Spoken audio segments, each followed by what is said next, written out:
Are you an adventurer looking to take your hunt to the next level? Then you're in the right place. Welcome to East Meets West Hunt with your host, Beau Martonik.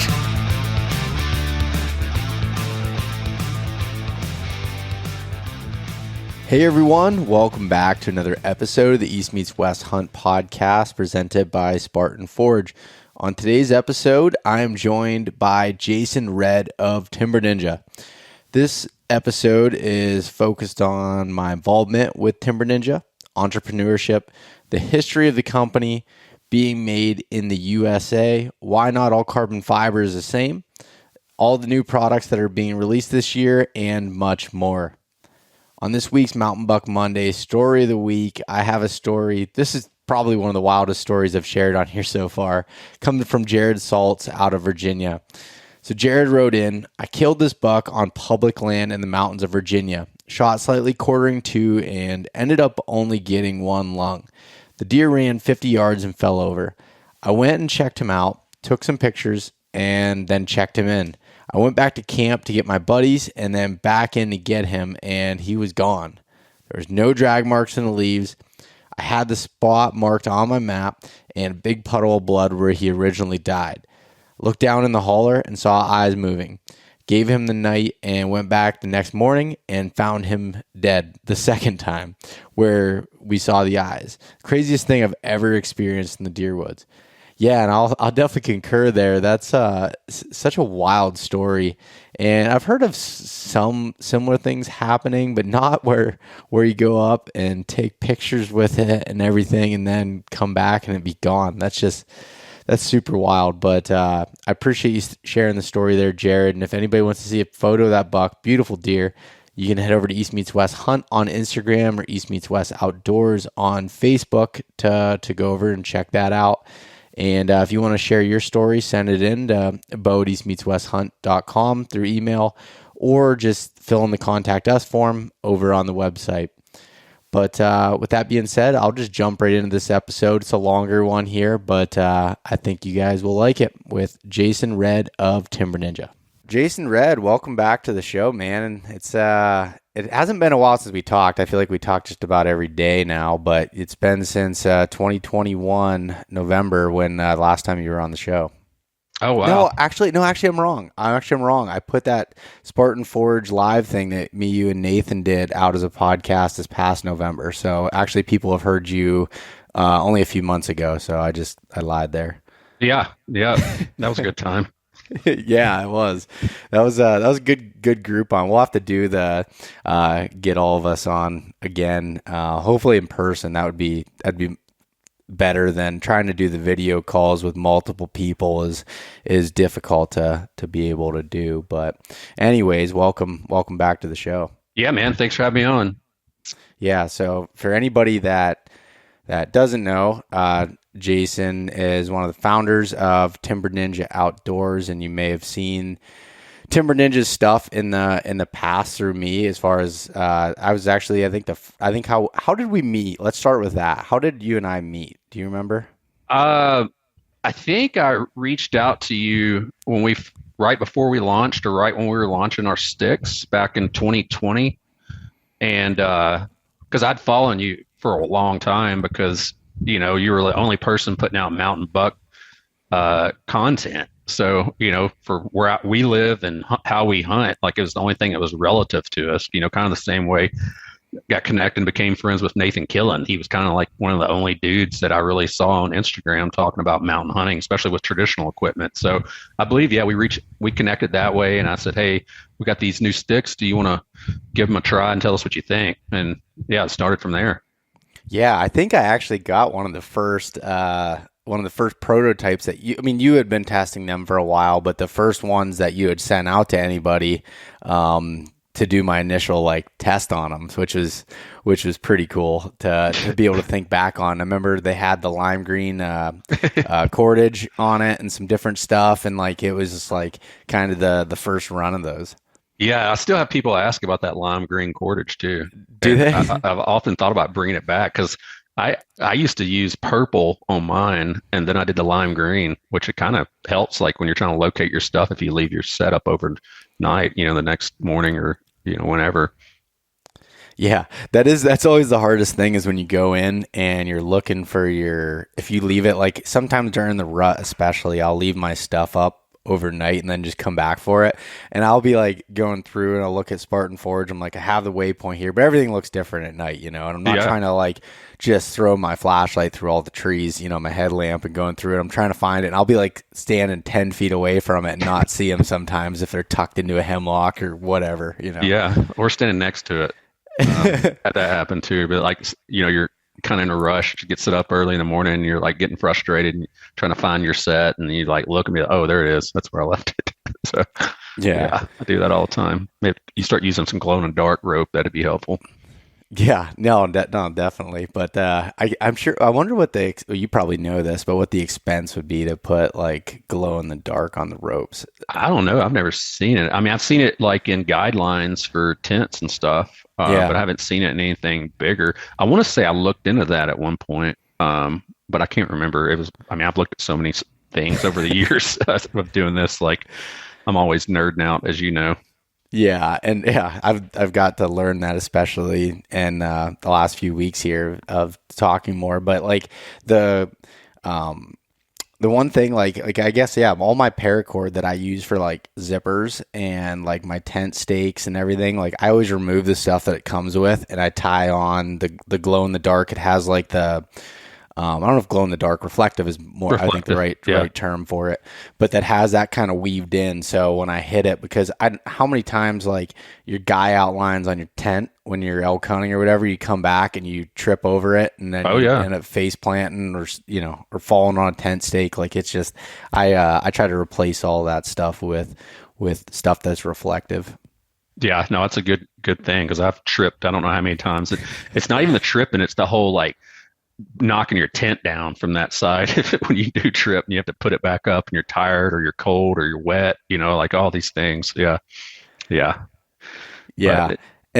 And yeah, so I guess the start here before we kind of dive into this. So this episode's a little bit different than other ones that I've done, and I kind of want to hit it right out of the bat here that, going forward this year, I'll be working a lot more closely with Timber Ninja, and there'll be one sponsoring the podcast, but that's the small part of it. More so as being able to be involved with the company on the product development and helping out on the marketing front there. So one thing that I've from the outside, and Jason, you can give your input here, but Timber Ninja's been around for 3 years now and has been coming out with some extremely innovative products that are built, in the mountains there of North Carolina. And I'll let you get into that story here shortly. But like you've been really good with the innovation side, but there's been absolutely zero marketing on that front. It's like not something that you want to do or like to do. And that has definitely been a kind of a gap there. So if you want to talk a little bit about that. Yeah. I mean, I think people a lot of times don't understand this is still a part-time job. I own another company and my other two business partners have day jobs, and, our goal has always been to innovate the products that we use for mobile hunting. And so that's always been first and foremost, as far as our ethos is innovation. Like we'll never sacrifice innovation. And so by doing that, we put all of our resources into coming out with new products and, reinvesting money back into it. And also, I mean, from my own perspective, I didn't want to start this company with a lot of marketing and being known as a marketing company.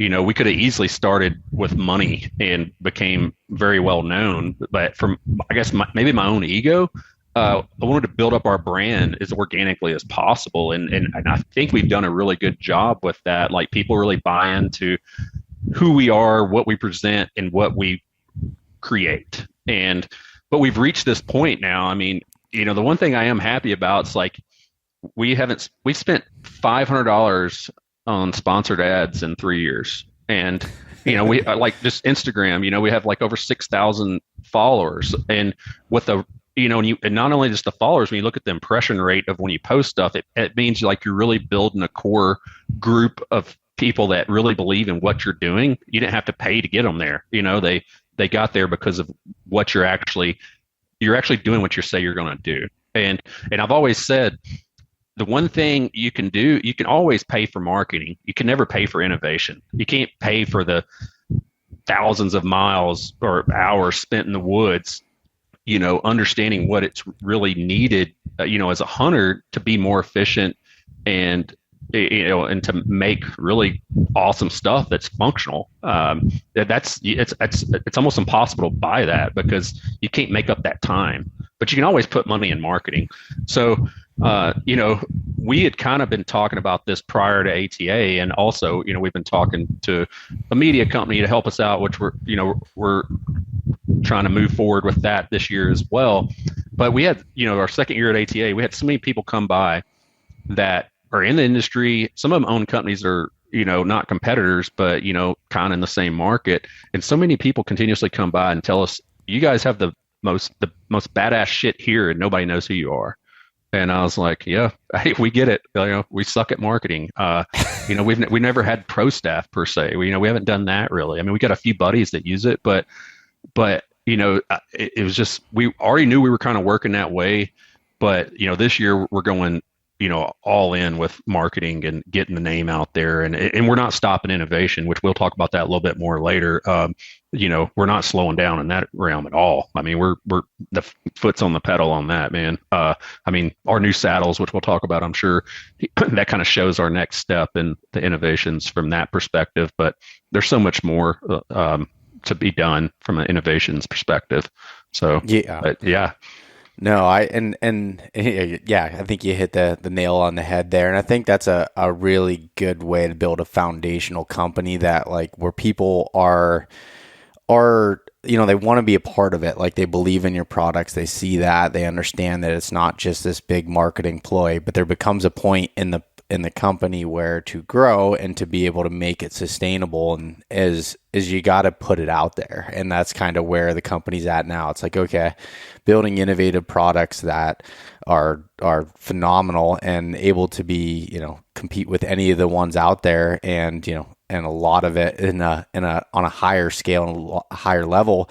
But you need to be able to put that out in front of people to be able to see what these benefits are versus just, some stuff on Instagram and going to the ATA show. So that's, kind of a focal point and kind of where I came in. And just to hit the elephant in the room before we go any further, it's like, so I've obviously worked with Tethered for the last 3 years or so, and love those guys, have nothing bad to say, but I won't be continuing that relationship as I go on and working here with Timber Ninja. And the reason for me doing that is, believe me, it's not an annual income thing by any means. And and Jason knows that when we started our discussions, and the reason for me wanting to do this more than anything is, like, I like being a part of companies that, like, I feel like I can have an impact. I by no means feel like I'm someone that's extremely smart and smarter than anybody on building products or doing anything. But if you've looked at my track record, anybody that's been following me for a while, I've stuck with working with the same companies from the beginning, products that I bought, and then eventually kind of went and worked with those companies. One of the ones that was a shift a few years ago was going from working with a big company like Onyx to Spartan Forge, and that was the same reasons apply to what I'm doing here with Timber Ninja. Is I want to be a part of it, and being someone that spends as much time in the woods as I do and that you guys do is like putting our brains together and helping innovate on products. Like, that's one of the things that one of my goals of, like, giving back to the hunting community, other than just, information on the podcast, is being a part of the products that are being built and having, maybe some of my ideas used, some of them not, or just being a field tester to be able to prove that they're going to work. And over at Tethered, like, I didn't have that sort of relationship, and it's not from the standpoint of anything that those guys did wrong. They just have that. They already have that team. They have people that are doing that, and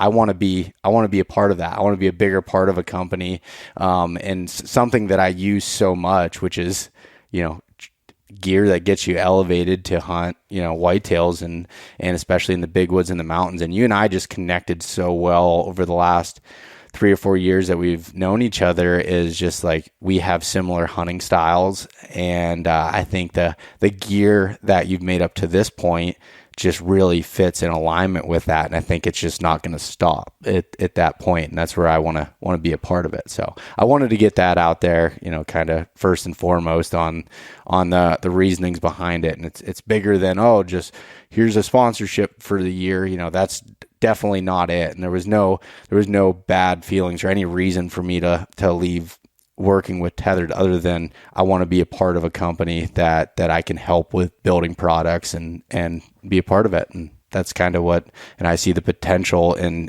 Timber Ninja of I just see the big potential there.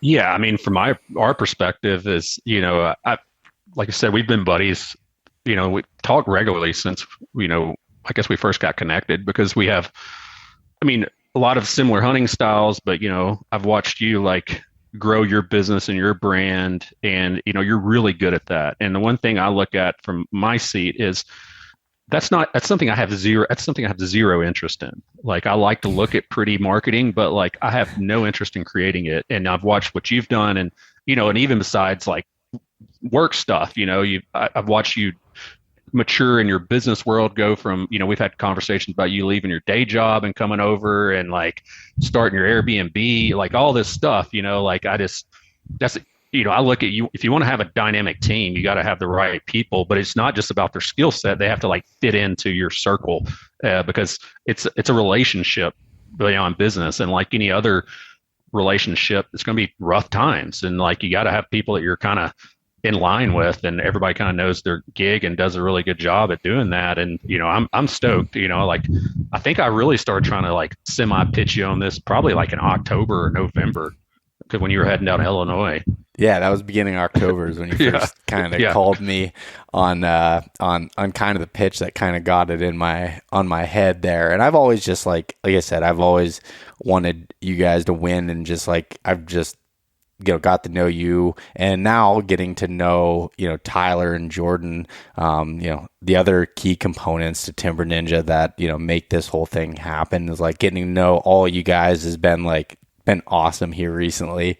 And, I'm pumped to, it's just the very starting points of that, but I'm excited to go forward. And you're right. Like you and I we've had so many conversations over the phone that had nothing to do with hunting or Timber Ninja or East Meets West. It was just like life and like just like trying to better ourselves in business and all of these things. And I think we really connected on those levels as well. And I really have tried to surround myself with people that we have not just similar mindsets here in like an echo chamber, but like people that make me want to be better and push. And I've seen like how you've, grown multiple businesses, and I learned from you. You gave me a lot of advice on launching my Airbnb when I went to do that there, I guess the beginning of last year and everything. And I just felt like there's a lot of alignment on that front. And I kind of want to ask you, first here, like how you kind of got into like the entrepreneurial side of it, and what made you kind of go that route,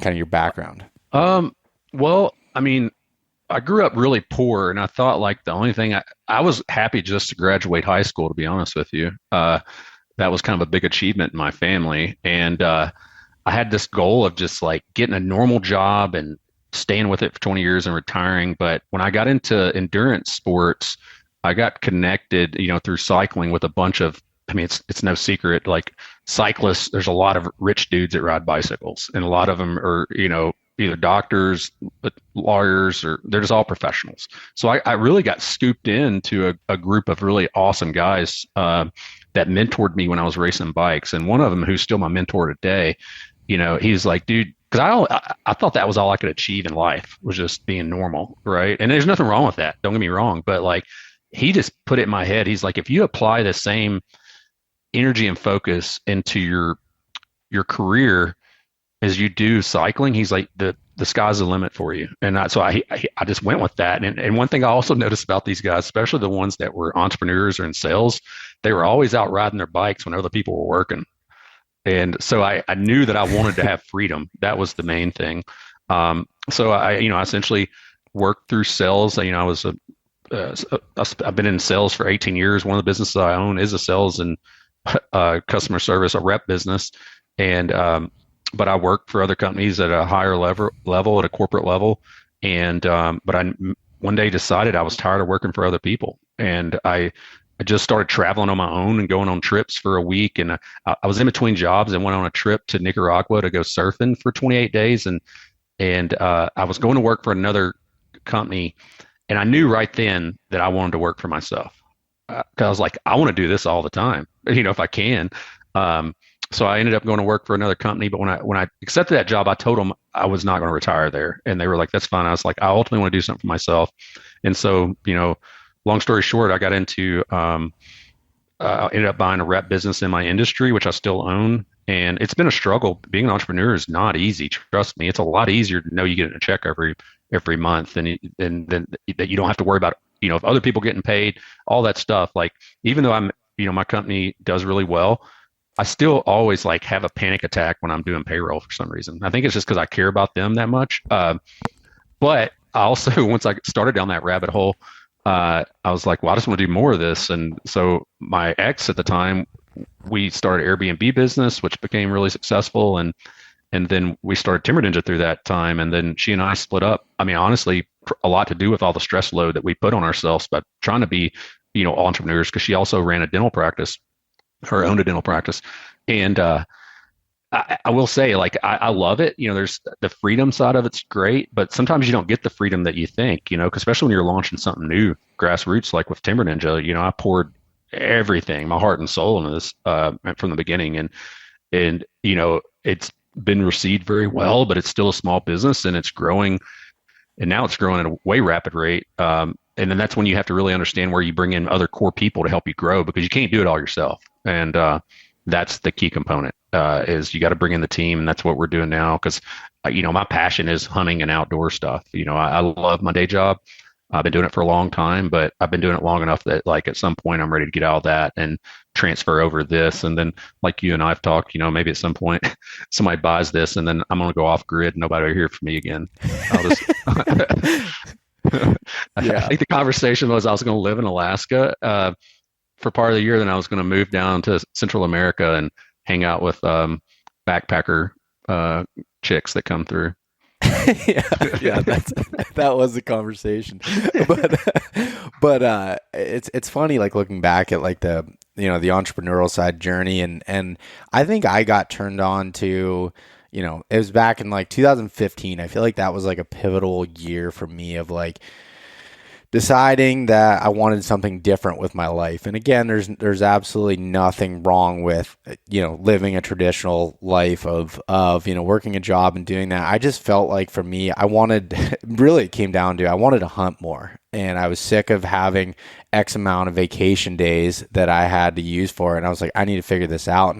And between me first reading Cam Haynes' book, Backcountry Bow Hunting, that got me into the Western hunting thing, which really changed a lot for me in understanding, like, what I was capable of, or what anybody's capable of doing, and being able to plan from the hunting standpoint. But from the business side, I really think it was 4 Hour Work Week by Tim Ferriss. And you and I both have talked about that book, and you were mentioning on the phone the other night, you said you wanted to reread it, so I started rereading it that night after we got off the phone, and I'm about halfway through it again, and I read it every like 2 or 3 years to try to kind of get back on track with some of the things. Not everything in the book I don't necessarily agree with or follow with, but that book gave me the understanding that there's so much more possible when you think outside the box on things. But what I've learned in my short time of, this business is East Meets West has been going for 5 years now, but it wasn't making any money until the last couple of years. And then with me being able to go full time with it here recently, is like,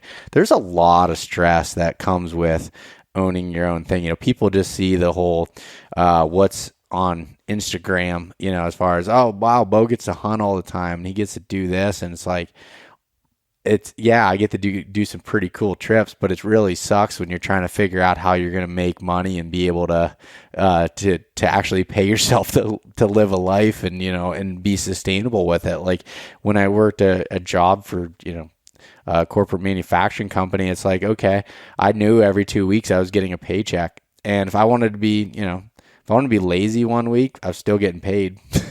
That's not the case when you're kind of doing things on your own. And now there's, design that you can put into it to try to help with, lifestyle design, build into your business. And I think that's where the focus is. But I think entrepreneurship is awesome for a lot of people. And I believe that I'm built for it.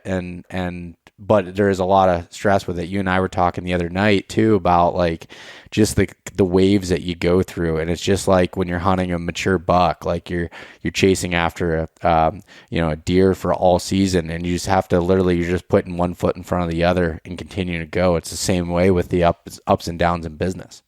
Yeah, you have to. I think for me personally, having experiences like as a bike racer, ultra runner, rock climber, like things that put you in really uncomfortable situations, like we were talking about, that is like, you got to learn that you can make it through it. And if you try hard enough, you'll win. And that's the same thing with business. I remember when I first became an entrepreneur, I went on a 10-day elk hunt that I was out of, backcountry hunt. And those first 2 nights, I didn't sleep at all because I thought the whole world was going to burn down at home. Like all my, I was going to come back to failed business, and I still deal with that. When you have to go off grid and you can't be connected, like you think everything's potentially going to fall apart. But that's where bringing in good people helps out, because that they've got your back when you're gone. And that's one thing that I've realized, from the 4-hour work week that Tim Ferriss talked about was. And I have to remind myself is sometimes you can become the log jam in the river, and you have to pull yourself out for the river to flow. I think he used a different terminology, but essentially the same thing. Yeah. Oh yeah. And it's the same thing that I've learned with East Meets West is here recently, that I've hired a media team to help me, capture creative, helping me with some of the editing and some of the flow on that, because that was my own bottleneck, or log jam in the river of I can't put out the content and information that I want to at the rate that I want to, because it all comes back to me. Everything comes back to me. And if I want to be hunting during the season, you can't do both those things at the exact same time. Now, now I'd be I go out hunting, and then what people don't see is when I'm up till midnight editing and doing all these things to turn around, wake up in 3.5 hours and go back out hunting again. That's just not healthy. And you have to do that for a period of time. But it's all right, if I want to grow with this and continue, I'm going to need some outside help and good people around me to be able to do that. And so I think that's something that I'm learning, and it's hard to let go of those types of things and understand that, that I'm not the best at all this stuff. And actually I'm more of a hindrance on many aspects of my business than I like to admit. Yeah. Well, last night, we were all sharing texts about some names for something, and everybody, before you coming on, always looked at me to give the final say so. And I was last night I was quit responding, because I was like, you know what? I don't need to watch this. I don't really care what a name is at the end of the day. There's no reason I should be sitting here at 8:00 at night, thinking about that. You guys got it. It's all going to work out. The name doesn't make a damn if the product's not worth a shit, Yeah. So if the product's good, you can change the name down the road if you want. Yeah. So let's go back into talking about Timber Ninja and kind of the background with that, and why did you decide to get into making mobile hunting equipment? First of all, why did you want to, and second of all, what made you feel like you were qualified to do that?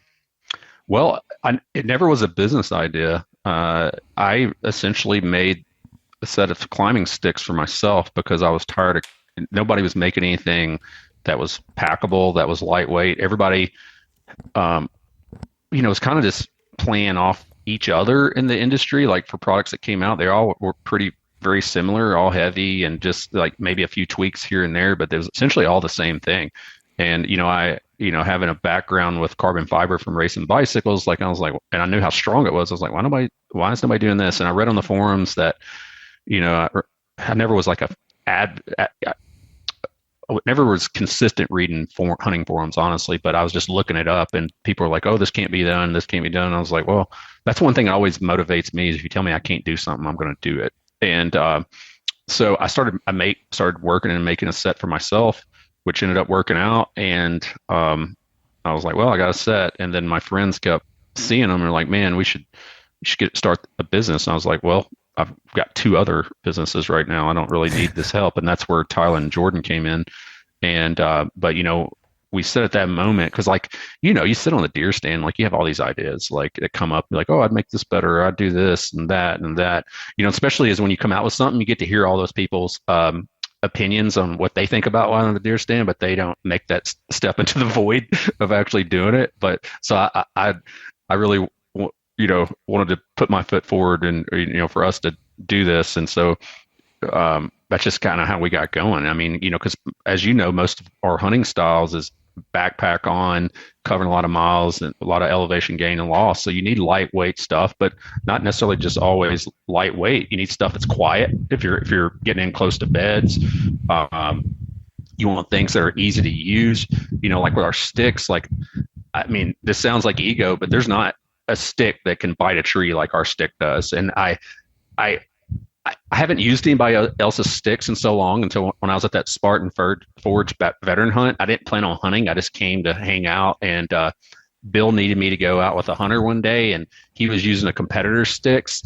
And it just dawned on me like how inefficient some people's stuff is. Cause like I'm so used with my sticks, I can put them on the tree and just lock them down without putting the rope, and they'll hang themselves so I can put the rope around. Well, I was up there hanging these sticks and had to put my face up on them and all that kind of stuff to kind of work the rope around the tree. And it's like, I was like, yeah, this is why we make what we make, because we want to be more efficient. And there's a lot of experience that comes in to understand like what can work and what can't.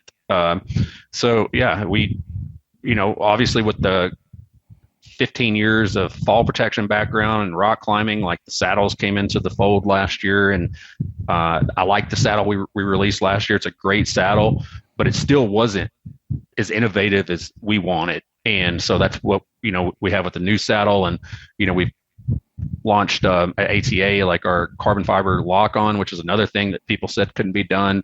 We've done that. And, we're just going to continue to do that. Like that makes me the happiest. And I guess we'll talk about this a little bit later, but you were on a call last week with us and talking about some new sticks that we're working on.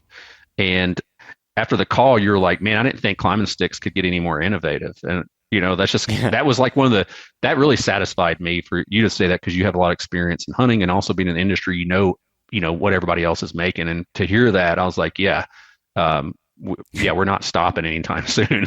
No, I was actually blown away. Like, I guess this is where sometimes my peanut brain of looking at things is like, and it helps to like be involved in this stuff. It opens my mind. I'm like, how much different can somebody make a climbing stick other than there's steps, there's a pole, and you climb up the tree. And then after, obviously we can't talk about the details of that, but it's like, okay, there's still a lot of room here for some serious innovation, and and it really comes back to solving problems, right? It's like, what are your problems that you're having, and how can you look at making that better? And that's really cool. Like when you asked me, you're like, do you want to be involved in some of this stuff and some of these calls and everything? And I was like, yeah, I do. Like, I want to learn how this works from the inside and understand how all this stuff's being built. That helps me when I'm like, thinking of ideas. I feel like I can get my own head of like, oh, this would be nice, but that's not possible. And that's the wrong way of looking at things. You got to throw things out there.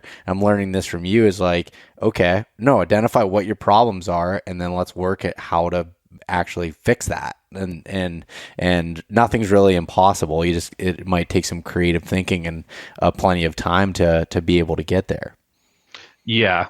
I mean, there's a lot of ways. I mean, the more you do things, you're going to think of options, I mean, and there's so many people, like I see a lot of products come out and they're just like the same thing as somebody else has, but they just change the design on it or something, like there's really, nothing that stands out to me that's, like extremely innovative, right? And that's where like I get into the weeds personally. It's like, well, what's working here and how can we achieve it? I mean, nobody thought the bicycle was going to be far more advanced after carbon fiber first came out. And like now bikes are lighter, even still using carbon fiber. They have electronic shifting, all these things. So like creative minds can make innovative stuff, but you also have to have a creative mind and also the experience of using it, like and knowing what's needed, application based. And that only comes with time. You can't start hunting 3 years ago, 4 years ago, or spend like 3 weekends a year in the woods and understand what people that really hunt hard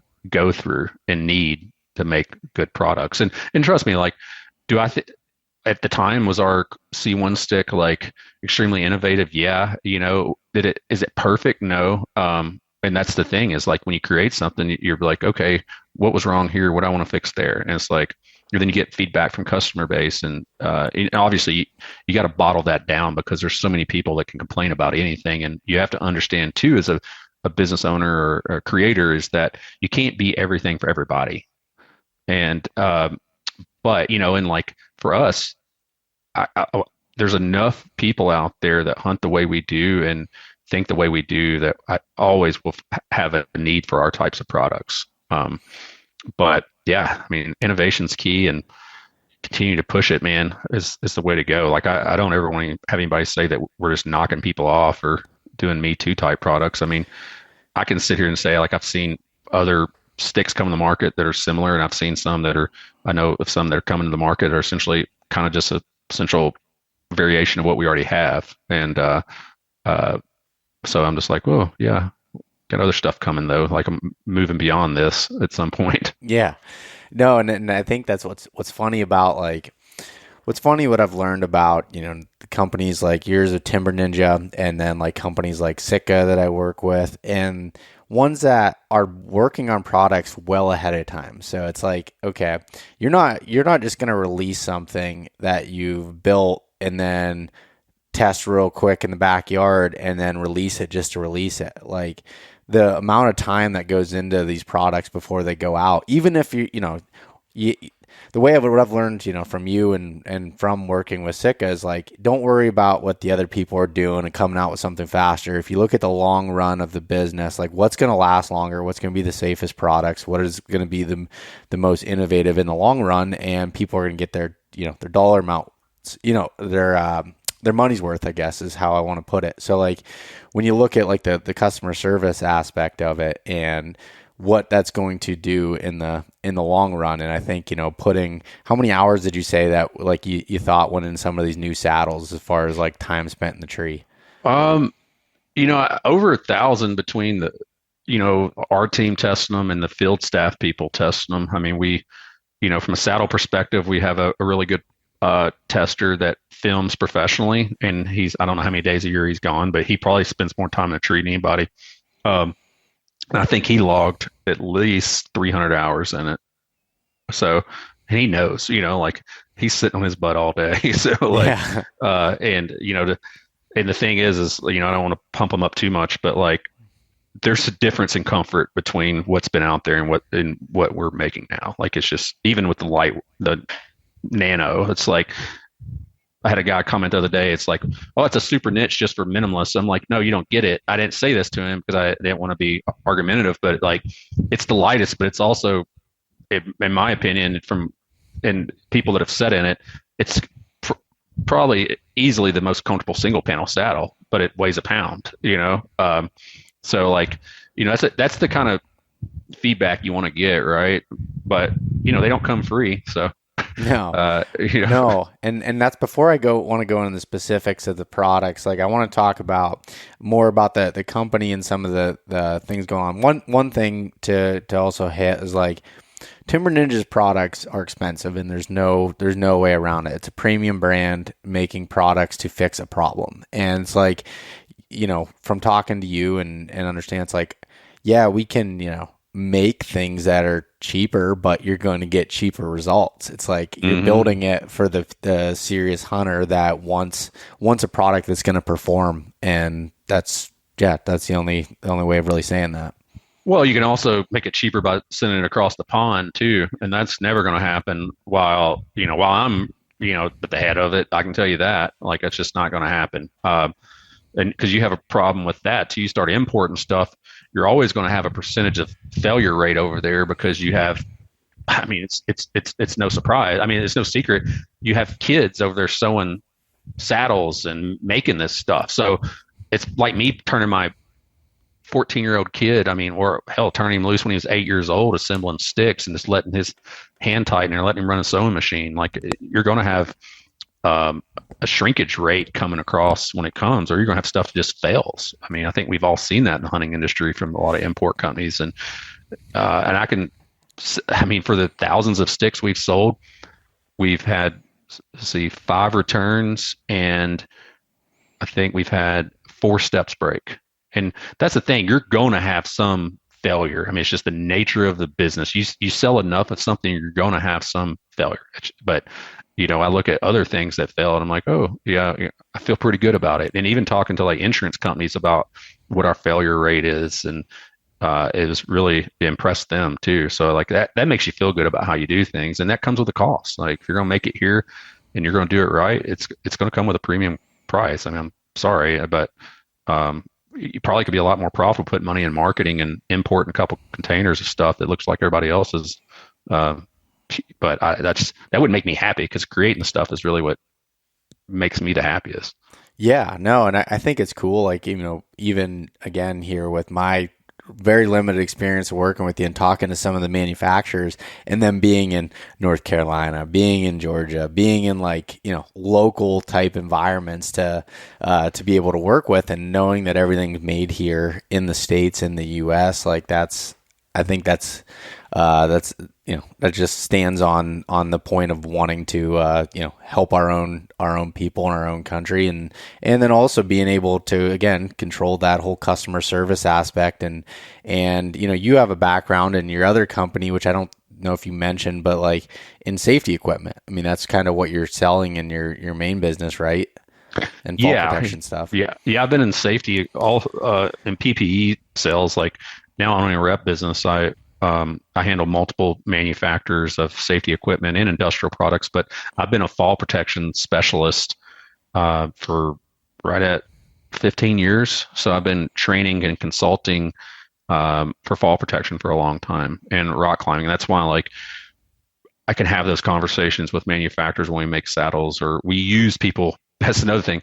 We don't have somebody that's sewing bags making our saddles. We have a company that, one company that makes fall protection, another company that makes them, makes climbing harnesses. So like, I'm not going to go like cut around the corner. It's like, I mean, if anybody watched any of the videos of our stress test on our latest saddles, like the dude that was running that machine has been making climbing harnesses for like 30 years. He makes stuff for Department of Defense, and he does his own testing in house, and like, he's certified. And he was telling us that we put too many stitches in it. He's like, you could back this off. And we're like, no, why? To save a few pennies. Like, this is somebody's life we're talking about, like, I don't want that. I don't want our stuff to ever fail to save a few pennies. No, we're going to make the best stuff we can. Yeah. And it's funny, because that was another thing that you and I connected on. And it's like, so my whole background, what I went to school for, was safety. And I spent, I guess 9 years as, in the safety field, and dealt with all the different fall protection and standards and everything that comes along with it. And I think that whole background that you have there, like that's coming back to the marketing aspect of Timber Ninja, that needs to be told more. That story, because that's an important thing when you're climbing up into a tree, like making sure things are going to function correctly, and that you don't have to question your life in any sorts. And I'm not saying that any other company's doing anything wrong. I'm just stating the facts specifically on what you're doing. No, yeah. I mean, I'm not trying to beat up on people, but I can tell you, based on conversations I've had with some competitors, they don't understand the standards. And the thing is, in the saddle world, there's no standard for tree saddles necessarily. Like, they're trying to develop that, and there's really nobody to actually govern that like we do in the industrial world. You have OSHA governing that to make sure that you're, compliant.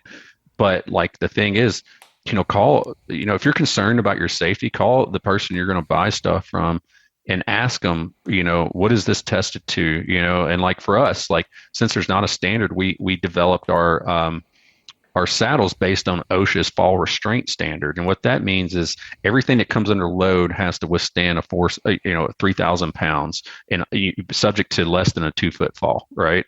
So that's how we built it, because saddles are restraint. And that's the thing that we have to understand too. Like saddle hunting, is kind of has a stigma, like it's a group of people sometimes, but really the device we're making is just a restraint that can be used with a tree stand. It can be used with a climber if you want to. It can be used with a saddle platform. It's just a restraint device to keep you safe and keep you from falling. Because, sorry, I'm kind of going down a rabbit hole, but in fall protection, you have fall restraint, you have fall protection. PPE for fall protection should be your last defense. You should always try to keep your employees restrained from falling, right? And that's essentially what this is. When you go into the fall protection side, you're talking about 5,000 pound anchors, the shock load that goes in, and deceleration and all that, because that's just like impact on the body. And you can't do that with static rope and stuff like that. Like there's a lot of different things that have to go into play there. So yeah, I could spend days talking about that kind of stuff, but that's the thing that's important to me, and why I feel comfortable running our company and making the stuff that we do. Yeah, and then that also transitions to talking about like when I had first tested the C1 sticks. So looking at the carbon fiber sticks, it's like you hold them and you're like, man, is this gonna hold up? Like it's just because they just feel so different than anything. Your brain's wired to notice something. You're like, this has a carbon tube and plastic steps. Like how is this going to be safe? And one, the different testing that you've done on it is one thing, but also I learned, from you, and then I heard it right from the horse's mouth with a manufacturer of carbon sticks here recently, is like how strong carbon fiber is. But carbon fiber is made in there's different types of carbon fiber. And I think that's an important thing to kind of hit on. Yeah. So carbon fiber is how it entered the market. It's essentially carbon fiber is sheets of woven material, and then you can mix in different types of materials to get to the strength that you want for a finished product. But once you play with true carbon fiber, it just comes off of rolls and sheets, and you have to add epoxy and other processes to make it turn into this extremely strong product that it is. And that's been the longest going technology, and that's what you still see. Like when people are making wings for airplanes, they're making wheels for military vehicles, which you heard that conversation. When you're making bicycles, right? Bicycles, from an outdoor recreation perspective, are probably the first things, maybe besides like hiking pole sticks, that utilize carbon fiber over aluminum. And to this day, if you look at a bicycle, it's still woven carbon fiber that's made into tubes, right? Since then, like there's been injection molding processes and then 3D printing processes where they take and they chop the carbon fiber, and then they blend it with other plastics and things like that. The problem that you run into with that, and I've done my own research on it, but like with the company or new company we're working with, which you're in that call, I wanted to hear it from their engineer team of like, what we can do, because like you can go the cheaper route. There's a lot more labor in laying up carbon and going through the whole process of like how our tubes are made, how our tree stands made. And, essentially to this point that's the way we're going to continue to make our products. But understanding what happens when you start blending in these materials, the problem that I've heard from, and I've fact checked a few carbon companies, because there was a platform last year that came out, or it's never really made it to market, but was shown, and I was like, that's not carbon. And I talked to some engineers, and they're like, no, that's injection mold. Well, it's like baking a cake. If you have like, let's just say there's 5% of chopped carbon in blended with these polymers, you mix it up, you're going to have more in one area than you do the other, right? And I'm not saying injection molded products are bad at all. I mean, our steps are essentially, well, they're not injection molded, they're actually milled out of one sheet, but it's the same thing. If you want the true strength, you got to stay with the continuous. If you chop it, you may have this much carbon in this part and it's not evenly dispersed, I guess is my way of saying it. But you're able to make a product cheaper for sure to go that route because there's less labor in it. Um, it's still being tested, in the industry, as far as strength and rigidity. When things that really dependent upon strength, that are using carbon, you're always going to see a continuous fiber. I mean, you heard the engineers say that the other day.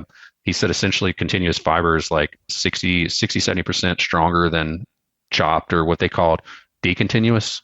I think that was a term he uses, decontinuous.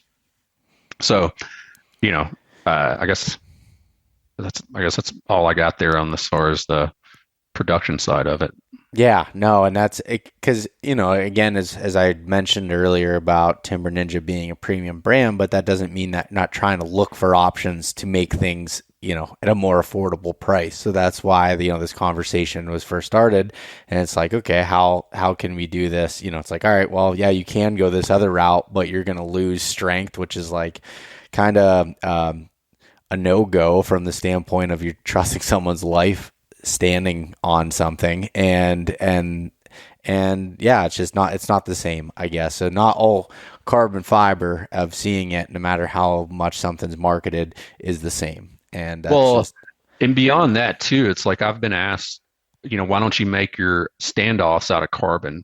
Well, carbon's not made from an abrasion perspective to be like locking in. I mean, a good example of that is if anybody ever watches ice climbers, they use carbon fiber ice axes, but they have a metal tip on them.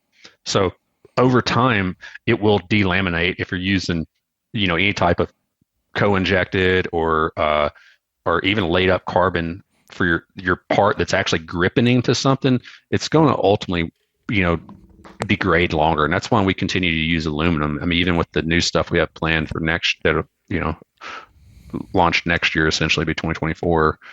Hell, who knows, with me, it may be 2025 if we don't get enough field testing in. But, we're not going to move away from aluminum there when it comes to biting in the tree. It's still the best product. And it's obviously it comes with some disadvantages sometime with weight. We can't make that 6-ounce stick that everybody wants. Including myself. I'd like to wad them up, put them in my pocket, but it's hard to do. Yeah, most definitely. So let's talk a little bit about some of the new products, some of the new stuff, and what are some of the changes. And I did bring a couple of the saddles here to be able to show to anybody that's listening or watching the video version that's on YouTube, to kind of explain it. But also you can just go to Timber Ninja's YouTube and be able to see the breakdown of some of this new stuff as well. So, but let's kind of explain why you got into the saddles and what some of the new Nanos and the Ultimates, what the purpose of these are. Well, the reason we got into saddles, it was always part of the plan. I mean, we wanted to create the most innovative products for mobile hunters. And it's really hard to do that with a traditional climbing harness, and I've been using a rock climbing harness as my my restraint device for, probably, about 10, using something similar, rather than a traditional fall protection harness for over 10 years. And it was a rock climbing harness. So it was always part of the goal is to make saddles. But you're kind of restrained as far as your budget goes on making products. And so we released sticks, then we started working on the tree stand, and then we released a saddle last year that, to my knowledge, it's still like the only padded 2-panel. Because a padded saddle, it cuts off a lot of your pinch points. So it's made for all day comfort. And most of my hunts, I'd say most, 50% of them I'm sitting all day to some degree. So I wanted the most comfortable product. So we released our original black belt last year, and it's done really well for us. It hit all the comfort points. It hit everything we needed, and it actually was voted best new saddle of 2022 by Outdoor Life magazine. But it really didn't get into the level of innovation that, I guess from my own perspective, that I set with. And so we went out and, looked around and found a manufacturer that understood technical fibers more than the fall protection company that we use, that makes our current black belt. And it really hit it off well with this company. And the guy has he worked for Black Diamond making climbing harnesses. He makes high-end bags. He's done a lot of stuff, and just he and I really hit it off. And like we both are like nerds about stuff. And like when I would talk about wanting a fabric to do this, he'd take me back and show me what it was. He's like, "Oh, I got this. I've used this for this." And it's like, wow, it started getting cool. And then I was like, we started talking about different types of attachment systems that you can use and buckles, and like we want a better way to climb up the tree with our sticks on the side. And through technology that's out there, we were able to come up with ways to attach your sticks on the side with magnetic hangers. That it's a magnetic strap hanger. It's not a magnet just holding your stick. It's a strap that holds and keeps it locked in there so it won't get knocked out, with tree limbs and stuff like that. And also, creating a platform hanger, because all saddle hunters and mobile hunters that are trying to get up a tree in one go, they all have something carrying their sticks and their saddle platform. And a lot of that, this is not to any discredit or trying to steal market share from people that make 3D printed products, but you buy a saddle and you have to buy a $15 stick hanger and a $15 platform hanger, and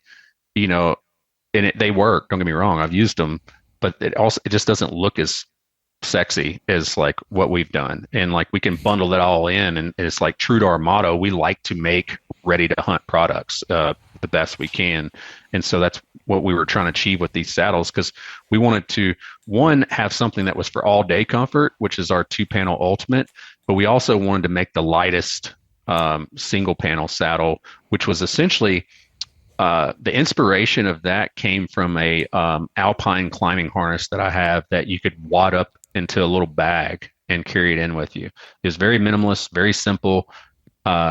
So I actually took that and we started working off that to create the Nano. But it's not, I mean, the one thing about the alpine climbing harness, it was really good to walk in. It was super lightweight. It was easy when you're climbing, but it was a little nasty when you take a fall because it was so minimalist. I mean, it didn't really hurt that bad, but it's not as comfortable as some of the others. But we thought that was going to be what happened with the Nano saddle, but the Nano has really blown my mind as far as like how comfortable it is. Like you don't know it's there when you're walking in, and then when you get in the tree with it, it ends up it's got two-way stretch material. It stretches more one way than the other. We put the optimal stretch to go horizontally, and also it's durable. I mean, the fabric that we're using there is a lot of people are familiar with like ripstop type material, which is a lightweight, very durable material that's used in backpacks, but it tends to get loud, especially when it gets cold. It also doesn't have a high puncture resistance, and it is strong, but this product here has a higher tensile strength for tear, but also is more puncture resistant, and it's quiet, and it's extremely water resistant too, which is funny because you can pretty much see through the thing if you hold it up to the light. Yeah. But yeah, that thing, I've really come to love that. And I can, if you're sitting in that thing for 8 hours, will you start to find some discomfort? Yeah, you're going to find that with anything, because ultimately, like, you can't even sit in a recliner for 8 hours without being uncomfortable, but also like little things we did on these saddles, and that one, the Nano, is we, incorporated a magnetic locking waist belt buckle, because I hated, like, I'd get in the woods and be dark, and I'm sitting there trying to figure out, which way I need to turn something to get it to lock. And it's pretty simple. It detaches, and yeah. So like I'm holding it right here. Just yep. So anyways, again, watching the video version, it just clips right in, and there's a little tag in to be able to pull it out and take it off, and just clips in really nice and strong. And it has on the sides, it has where you can adjust like the length of it or the tightness of your waist belt on both sides. So you're not just cinching down on one side and it's always coming loose. It locks into place really nicely.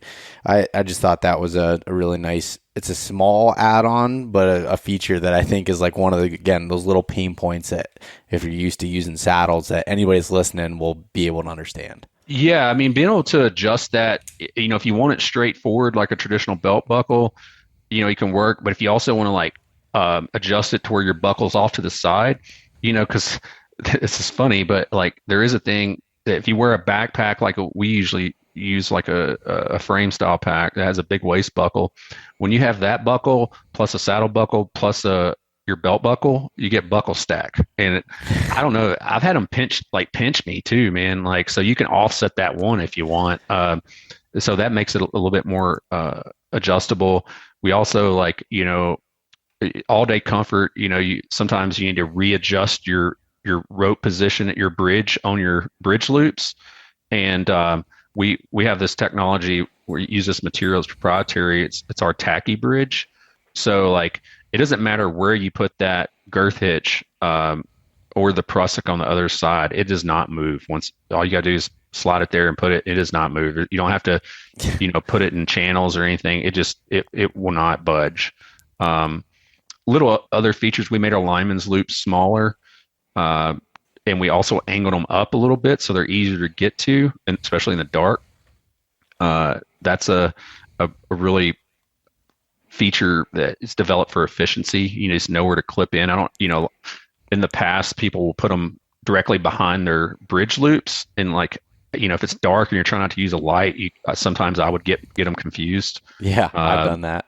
I mean, you're not in any danger of doing that, but it just ends up, it's just not where it belongs. Trying to think what else is on there. It's built very,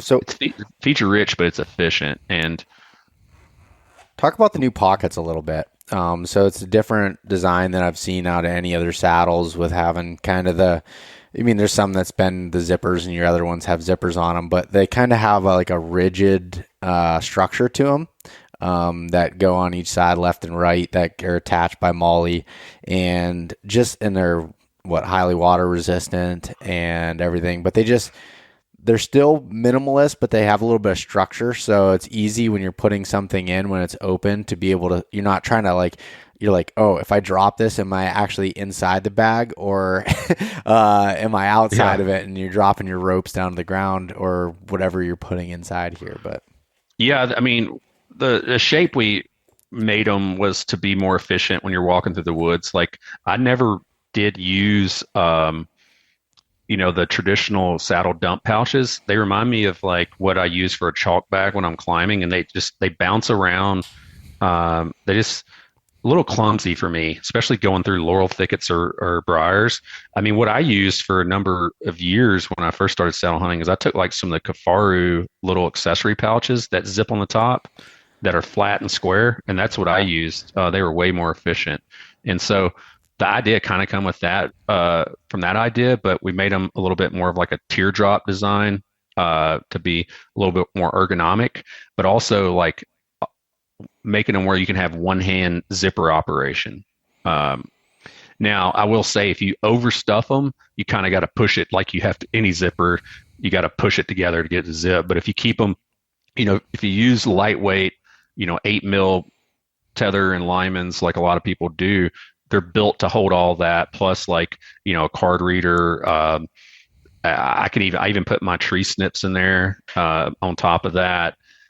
But the one hand operation, there's water resistant material on the outside that could essentially be waterproof, but we don't bound the seams. So you got to surge and bind the seams to make them fully waterproof, in which I don't think anybody plans on swimming in their saddles. But the main key where you can get water to penetrate your saddle is through, if you don't use a waterproof zipper. Those zippers are waterproof. So if you think about it, if you're in a tree and you're trying to sit out a rainstorm, not that we really have anything that we don't mind gets wet in our saddlebags, but I mean, I guess if you have milkweed or something in there, that can happen, if it's in a pouch. But, if you're taking rain from the top, like you shouldn't have any water get into your saddle bags. Yeah, no, that makes sense. And so all right, looking at that, if you were a consumer and you're looking at it, we haven't talked about the Ultimate yet, but like, where does the Nano fit into your, like, what's that built for? What type of person? In my opinion, it's built for the person that wants to put on their stuff and walk from the truck and get there and not ever have to take anything off. It's like a guy that he's being minimalist as possible. He wants to walk to the tree, whether he's scent conscious, doesn't want to drop stuff at the bottom, but just gets in there, gets in fast, and, wears something that's easy to walk in. Like, I've walked, multiple miles wearing that thing just for testing. I mean, late season, like I got to take stuff off anyway to put layers on the tree. So like most time my stuff ends up in my pack. But like the person that really wants to get to the tree and just start running up the tree, like that's what that saddle is designed for. Yeah, and like for me, like how I see it fitting is like I typically pack my saddle in. Like I've always done that because of having other layers to throw on, and also it's just like until suspenders came out, or I started using suspenders. Suspenders have always been out, but I never really hooked them on. Is like they'd always fall down, and you'd have that kind of problem with it. But so I've always just packed it. But where I see this is like, all right, early season, you're wearing the pants that it's 60 degrees or whatever, and you're not needing to layer up once you get to the tree, besides maybe throwing a windproof jacket on top or whatever. Once you get there, you can run and gun, kind of go in, lightweight pack, and move your way in, which kind of like I think it's built, at least for me, I look at it for that type of hunter, like you said, that just wants to wear it in and go. And it's such a small minimalist design that it's not impeding on anything else. It's not heavy, so it's not sagging. And if you do have that problems, then you have the Uni system that clips in, which we'll talk about, but like to be able to hold it up. But just everything's built kind of into one piece there. Yeah, I mean, you said something that it makes a lot of sense, especially for me or for us that hunt in the mountains that are packing in all of our heavy layers. Pack space is important, right? And the ultimate 2-panel we have is definitely more compact than our regular black belt, or really probably any other 2-panel out there, but it still takes up some pack space. There's no getting around that. You can wad that Nano up and stick it, in a bag the size of a Nalgene and just put it in your pack, so you can save space there. So I do it because, let's think about it. Like when it gets really cold, most people aren't hunting all day anyway. I'm sorry. Like when you really packing those heavy layers in, like you're only going to be out there 3-4 hours that you can handle it. So it really serves that purpose well. But especially for the early season, man, like I probably will see myself wearing it a lot more than I did this year, honestly, just after I saw how comfortable it really is. But I don't know, I do like the Ultimate because I know it's comfortable for all day. Because a 2-panel where you get the benefit is when you get really tired, you want to take a nap, you just drop that bottom panel up under your hamstrings and pull that top panel up around your lumbar, and just you're not going anywhere. It's just up there rocking. So, and I want to, before we go to that saddle, which I think will probably fit into the 90% category is when I would need a saddle is the Ultimate, but or when I'm using a saddle. But where I also see the Nano is for Western hunters. So, for example, like when I was on this Montana elk hunt last year, it'd been so nice to be able to, like, if I would have took my whitetail brain and hunted elk and sat in one spot, there's no doubt, unless something happened with the wind, that I would have had an opportunity. Like there was patterns you see after 21 days of what these elk were doing. And it's like, but I didn't want to carry, that back in, where you could strip that Nano down, even take the side pouches off and just have the ropes in your backpack. And then once you get to a spot, put them in your side pouches of your pants and go up. And, that thing rolls down even smaller than an Nalgene at that point, a pound, and it doesn't take up any pack space. You can, take that with you and either climb tree branches or take, a few sticks in with you to be able to do that. And I just think that's a really efficient tactic, especially early season hunting wallows and everything for elk anything like that you could hunt from an elevated position. Yeah, there is a trend of people starting to hunt more elevated out west, like especially like there's a lot of mule deer hunters and coos deer hunters that are hunting that way. Actually, it's funny you say that. I had a dude message me the other day, like wanting to get the Nano right now for a trip to Arizona, and I was like, man, it's just not ready. So yeah, there's a lot of options. You just got to think outside the box in your hunting style. For me, when I go out west, though, I don't want to. I want to sit. That's the same. That's the same thing that I talked about with Justin on our elk hunt. I was like, man, I just can't get my mindset right to try to sit in a tree because I do it so much whitetail hunting. I come out here to not do that, and that's probably to my detriment as far as success goes. But it's it's just kind of what I want to do. But there are a lot of people that do that. And there's actually a lot of people, I've had them on the podcast, that hunt whitetails in the mountains out west that are just like not familiar with saddle hunting in general. And I'm like, dude, you're lugging a tree stand back in there, it's just like it's crazy to me. Well, now with the carbon fiber tree stand, that'll be a little bit different, a little bit better, the weight there. But let's transition to the ultimate there. So I'm going to pick that up. So I've never used a 2-panel design in my life before, and that's why I was curious about it and playing with it just out in the yard. And I have not put this thing through the ringer, so I don't really have a lot to be able to say on that right now. But having that 2-panel and being able to adjust it and drop it down with one hand, putting it under your legs, man, I'm a napper on all day sits. There's not if you want to say that you're staying up and you're alert the entire time, I'm going to call you out throughout the entire day. And like, for me, the way I learned this also from hunting with Jim Hole up in Alberta, and he's like, that's the reason why he doesn't do all day sits, is because you want to be alert and effective, because if you're just like zoning out or you're on your phone or doing whatever like that, you might as well not even be in a tree sometimes because you miss opportunities. So for me, it's like taking a little, 15-minute nap here and there throughout the day, a couple times a day, like that helps me, stay alert when I need to. And I think this 2-panel design really help with that, with having the padding built in and then being able to adjust it from, your upper back to your lower back to your bottom one being below your legs and sitting down. I spend a lot of time sitting down in my saddle where I'd loosen up my tether and I just put my knees and my knee pads against the tree and just kind of sit there. And I think that's where this can help out quite a bit.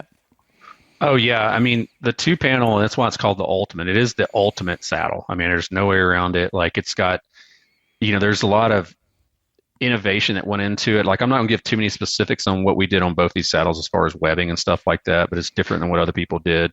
But like just the materials of it, like it's got the foam in it, but it also, as you wear it, it starts to mold to your body as well. And it gets more comfortable the more you wear it. But, it's a 2-panel design that has the ability to one hand adjust each side from the back, if you don't want to drop it all the way down. Because the problem is if your 2-panel saddle doesn't have a way of connecting, when you go to stand up, that bottom panel will drop around to your behind your knees. And I don't know about everybody else, but like I try to stand as much as I can to take a shot rather than trying to just sit and lean. But you can adjust it a lot. You can adjust it to your body however you want.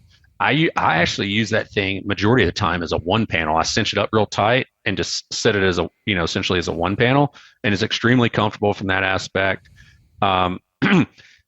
Comfort's one thing about it. But the other things that went into that saddle that's never been done before is we have our mud flap stick hauler on the back. So it's a flap on the back. It has tacky material that you can put, I recommend lightweight sticks. Like it doesn't have to be ours. It can be anybody else's, but you can put 4 sticks back there, or you can put 1 stick, or you can do a 1-stick platform behind you, and you can carry it horizontally across the back when you're walking in with the saddle. And once you play with it a little bit, it's real easy to reach back there because we made the loops and the G hooks big enough to where you can easily find the holes. And just with a little bit of minimal practice, you can never take your saddle off and have your sticks behind you, carry them in, have, one kit that's ready to go. The waist belt holds really well. So even with those 4 sticks, you can wear it like that if you want and just kind of carry your platform. But just like our Nano, after you take those sticks off and you hang, one from each side on your magnetic stick attachments to get ready to go up the tree, you can also clip in your saddle platform to our magnetic platform hanger on the back. But besides being a 2-panel and padded, all the primary features are built into both saddles. Again, the magnetic stick attachments, the platform attachment, it's all the same. The one thing that you do get on the that you can purchase as an accessory on the 2-panel on the Ultimate is you can get a third pouch. It's a lumbar pouch. So you can get a little bit more gear on you. So really you can use that thing in an early season scenario where you don't even need, you wouldn't even have to have a backpack, if it's early season, you're not carrying a lot of stuff. But yeah, no, see, I was going to ask you what you put in that back pouch, because I've never used something like that. Is that just like any additional things that you want to take into the additional stuff? I mean, you can put like a lightweight, like rain jacket, like a packable rain jacket will fit in there pretty easy. I've put base layer pants in it. Just little things that I may have to throw on, or just any other little accessories. I mean, you can put your grunt tubes, you can put your rangefinder back there if you want. I mean, there's a lot of different things you can do with it. It's custom. I mean, and all of our bags, can be removed. So if you're a person that doesn't, I mean, like I know a few guys that don't use any pouches or bags.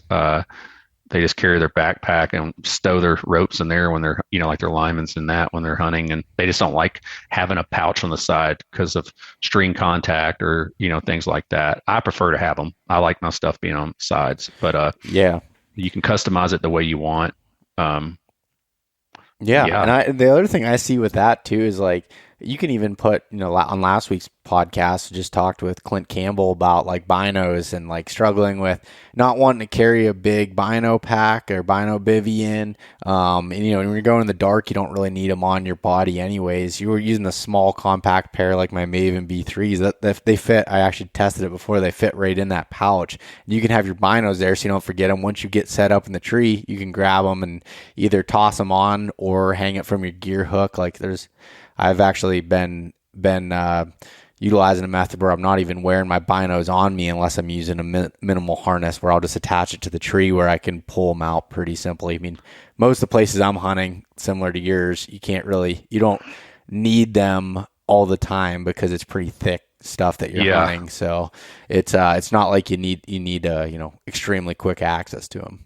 Yeah, I'm just very cognizant of where that bino harness is, like especially shooting a traditional bow where I get real tight to my body with the string. It rarely has. I don't think it's ever actually hit it, but it's always in the back of my mind that it can hit. So I did away with it. I use 8x32s for whitetails anyway, and I went away from any type of harness, and I actually just took I just use a section of paracord that's just really just enough of a loop, almost it stays tight, and I can just hang it, on like a gear hanger or something, and just use them because like the only time I ever pick them up is like if I maybe see a deer, and I just want to see what his headgear looks like from a way off, or if you see one crossing or something like that. I'm not sitting there scanning with my binos in the woods. Yeah. Yep, that's the same way with me there. But and then the other thing I wanted to touch on was the Uni system, the Uni Pack system. I don't think came up with a name for the pack yet, but the Uni harness system and kind of how that all plays into it. Yeah, Uni stands for universal. So both of our new saddles come with loops to be able to connect a shoulder strap system onto both of these saddles. And how we oriented that was not like in a suspender style. It's more like a backpack so that the straps cut under your arms, and that helps transition the load. And we call it universal because the shoulder strap system has the ability to add a backpack that connects magnetically to each strap. So the whole idea behind that was, like we were talking about, you can have this one complete system, and it's a 1,500 capacity bag. It's a roll top. It's very minimalist. You can carry sticks on it. You can carry a platform on it. But the beauty of it is that you can like clip it on at the truck and then walk in, essentially unclip it at the tree to get your platform, or if you chose to carry your sticks on there, get that all off of it, clip it back on, get your stuff, clip your platform onto your saddle and your 2 sticks on the side, and start running up, get to the top, pop that bag off and hang it and be ready to go. It's also, the shoulder strap system is going to work with some other stuff that we're working on so that you can essentially have year-round system for for the outdoor adventurer is what the whole concept is behind this stuff.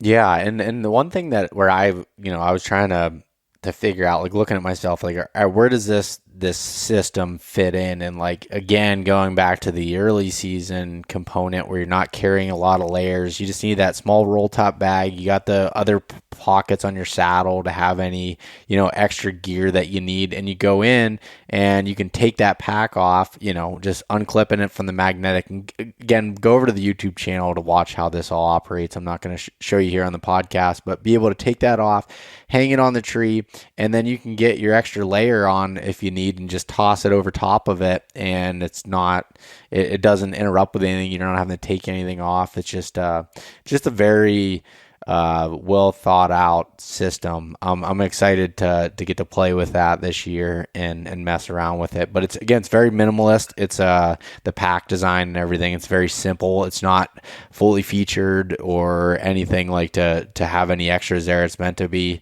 small, lightweight, and carry your shit. Yeah, I mean it's everything you need, nothing you don't. That's how I look at it. I mean, from all my outdoor adventures over the last I don't know how many years, like I love packs. That's like one of the things I love the most. And this thing is like been so many years in the making.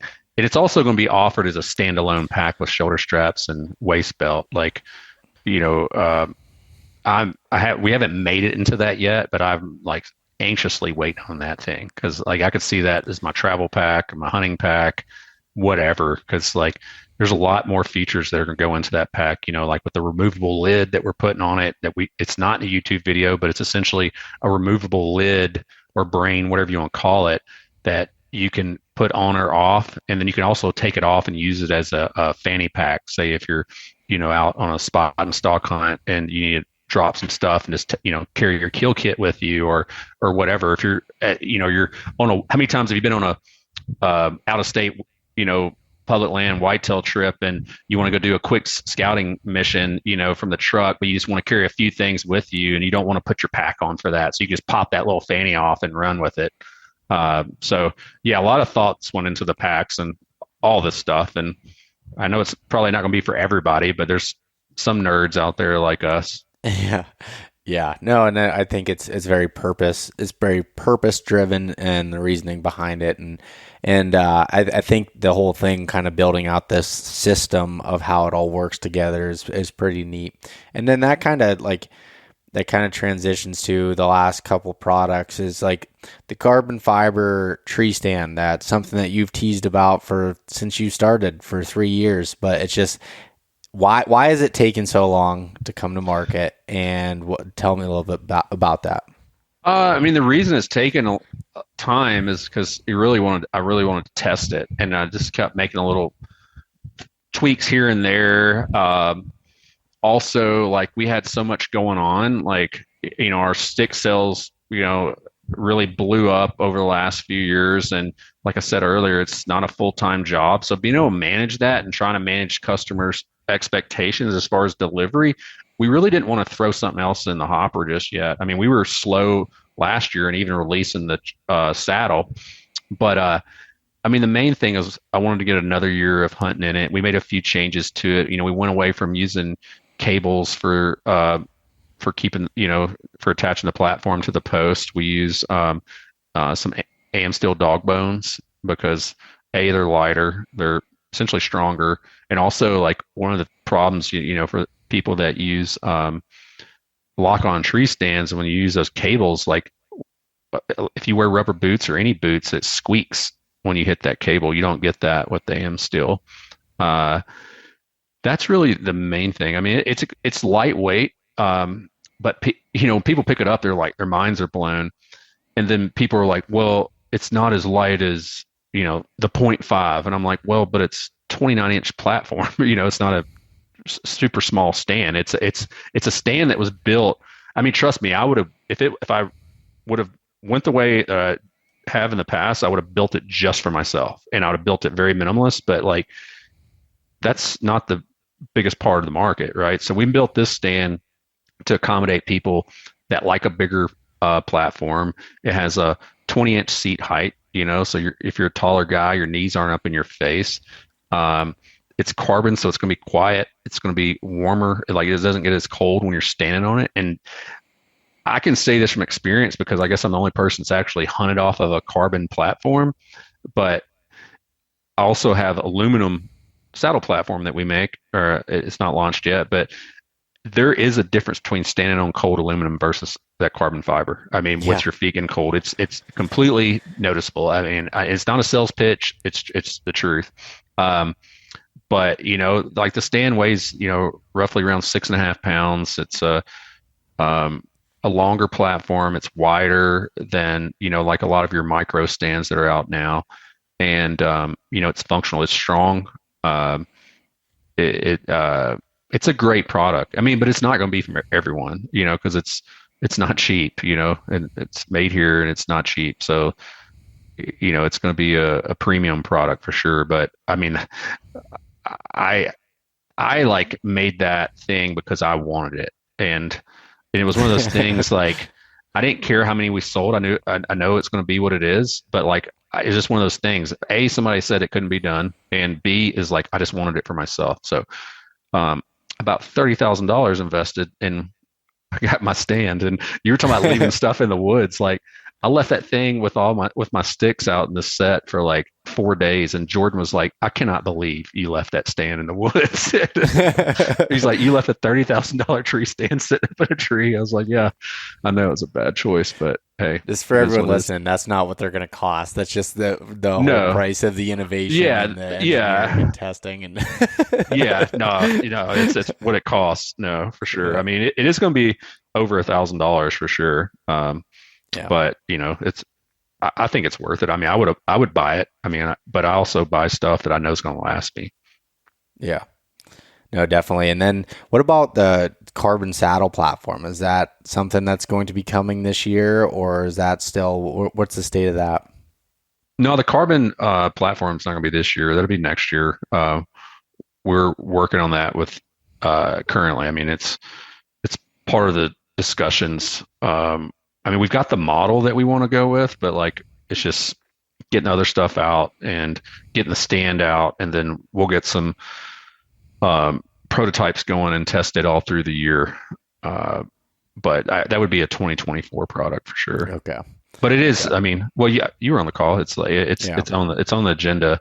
But I don't think we'll release it this year, and we'll wait until next year. You never know. It may show up around Black Friday or Christmas. I think we have enough people to hunt it and get a really good field test on it to see how it works. And obviously, with the new carbon company that we're working with, like they just have so much internal software for doing stress tests and things that we can get a lot of things from a structural strength perspective put out of the way without having to make a prototype, take it, have it tested, and it failed, and then go back to the drawing board. Like we can pretty much dial everything in and have a prototype that's functional and ready to go from a strength perspective. You just may want to make some little minor tweaks as far as features and benefits and things like that. Yeah.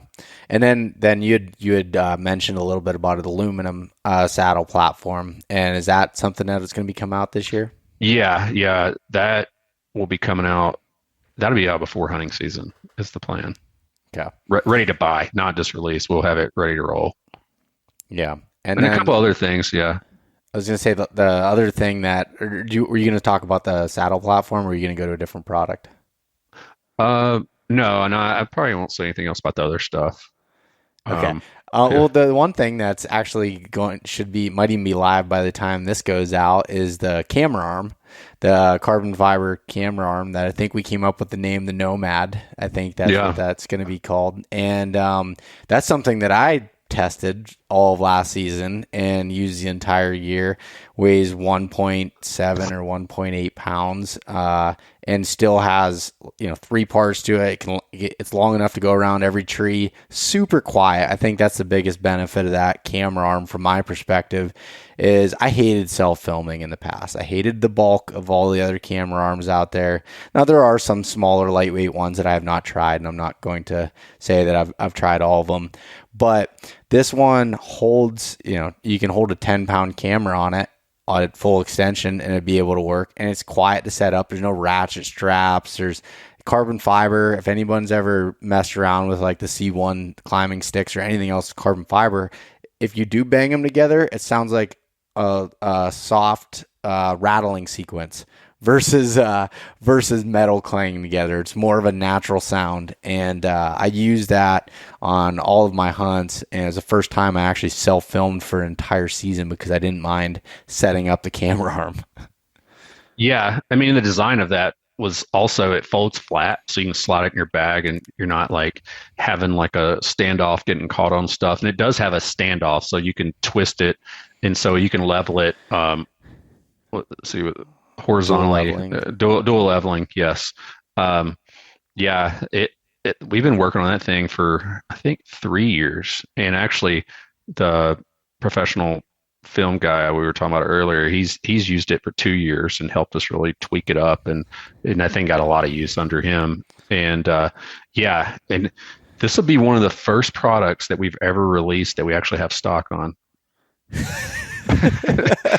I mean, and they've been sitting here we've had stock since late November. It's just we were going through a website change and some other stuff and just haven't like put it up, but we'll have that out this week and ready to roll. But a lot of people are excited about it. I mean, I know you showed it to a lot of people that got psyched on it, and a lot of dudes that are that are actually filming for other people. Like, a lot of your high-end film guys, professional film guys, a lot of them have went to using, handhelds, because like the stabilization is so good in these high-end cameras, but they're using, like I don't know all the terminology, but they're using their other camera as a secondary angle, not just a GoPro. They have another professional camera.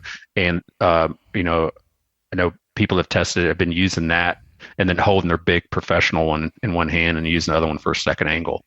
So, we're getting a lot of inquiries from people that do it for a living, but also it was intentionally made for your mobile hunter. That's what it was. I mean, yeah. in my opinion, and like, I'm not trying to not sell our stuff, but if you want professional quality camera arm, go buy a Fourth Arrow.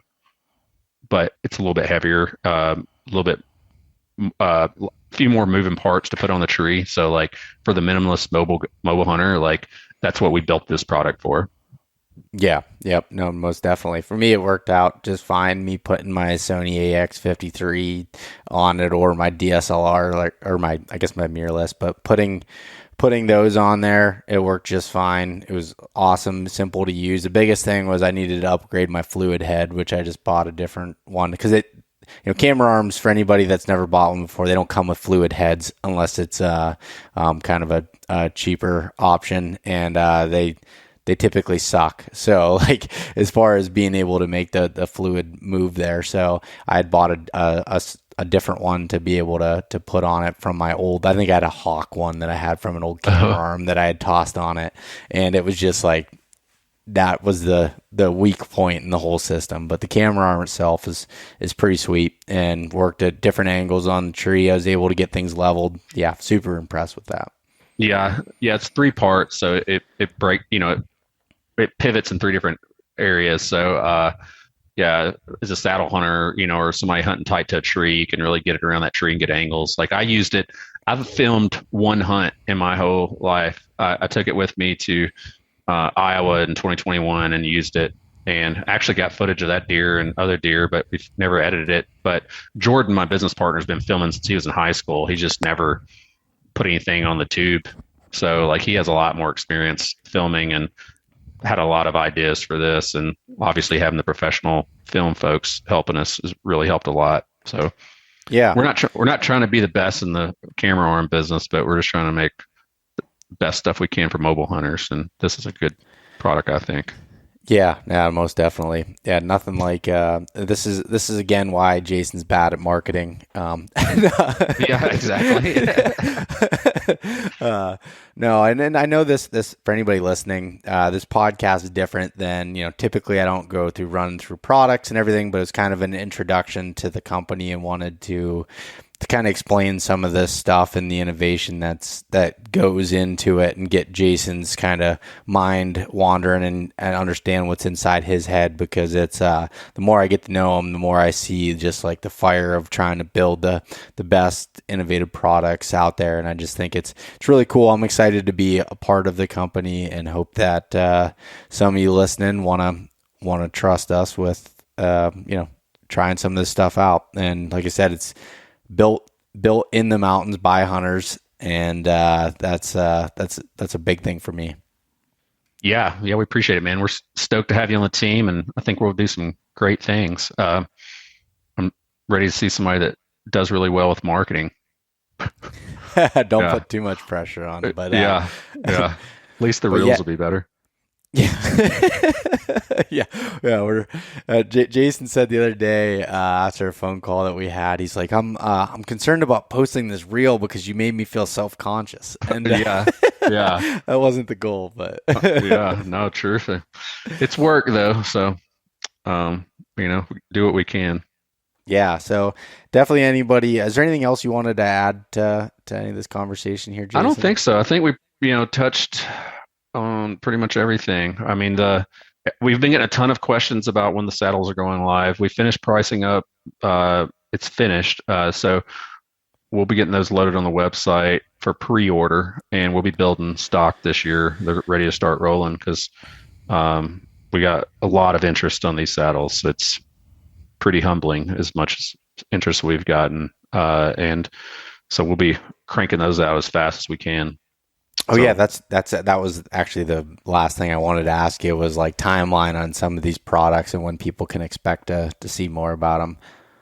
Yeah, the saddles be going live, and our traditional black belt will be there too. We're actually dropping the price a little bit on it. We were able to cut some labor costs on manufacturing, so we're gonna have, because we make carbon stuff, but we also make aluminum sticks, and we never put enough emphasis on that. Like, our goal has always been to have the great stuff, like the most innovative, high performance, like your Lamborghini, but then we want to build Toyotas below that. So like, you still get a lot of those same features that bleed into them, but they're not like carbon. They're aluminum sticks. They're aluminum platform. It's a different saddle that it functions really well, but it's not as clean and fancy looking as like the higher end stuff. So we'll be having all that stuff ready to go this year. We're gonna do a way better job with inventory this year. That's another goal besides marketing, was doing a better job with inventory. So yeah, and then for anyone that's listening, like if you've ever been like frustrated with small companies on like stock and why they always sold out, it's like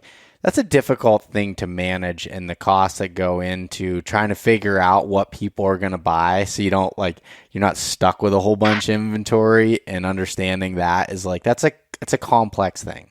Yeah, I mean, we're a debt-free company. I mean, so like, would it help us out to take a big loan and for inventory? Yeah, that'd help. And, maybe we need to look at that at some time. I mean, but we take our money that we make and we put it back into the company. I mean, we haven't taken a paycheck yet from it. So, we just dump it all in. And that as you grow as a small company, you are able to put more back into it, So it takes time, but, it is what it is. Yeah, no, but I think I think this year will be, people will see a little bit of a different experience as far as that. Now, that's not saying that things aren't going to sell out, because I'm sure that they will. But from the standpoint of doing a better job and having that inventory ready and good to go. And I know, just again from being a little bit on the inside of seeing some of the things that you're doing to try to, right now, you guys are at the shop putting together the sticks and hand drilling the holes and doing all of that stuff. Like that takes a lot of work that goes into it. So, well, yeah. And even as a small business, you learn, you may partner with a certain set of partners as, secondary vendors, that make some stuff for you. You find over time if they're a good fit for you or not as well. Like, and they also don't understand how big your business may be. They take you in the beginning thinking, oh, this is going to be this, but then you explode and they can't handle you. And so you got to go find other partners. So that's been a big part of this past year, is finding better partners, which I think we've done a good job of that to be able to, because we do have enough volume now that we can be more of a priority for certain companies. And so that's key to us because it's not just about making money. We want to build relationships with the people that we work with and have good, solid relationships. And because like I said earlier, it's like a family or a romantic relationship. There's going to be good times and bad times. Yeah. Yeah, most definitely. Well, I'm excited to jump on the roller coaster and see how everything goes moving forward and build some products for all you guys listening that are, that live and hunt in the big woods and hunt in the mountains and hunting public ground or wherever. It's not just associated with that, but the way that I've looked at it is if you build products specifically for some of those worst case type of scenarios, they tend to work in other situations as well. Oh, for sure. Yeah, man. One thing we didn't mention for anybody that didn't get into Beau's mountain hunting workshop, we're doing a mountain hunting workshop in the Southern Appalachians, March 24th through the 26th here outside of Asheville, North Carolina, Western North Carolina mountains. So yeah, I forgot. I had that on the list to bring up, and that's a good point. So unfortunately, I won't be able to make it. But what they got is a very stacked team full of people, with yourself, Jason, the Stick Boys, Nathan Killen, Alan Altizer. Who else is all involved in that?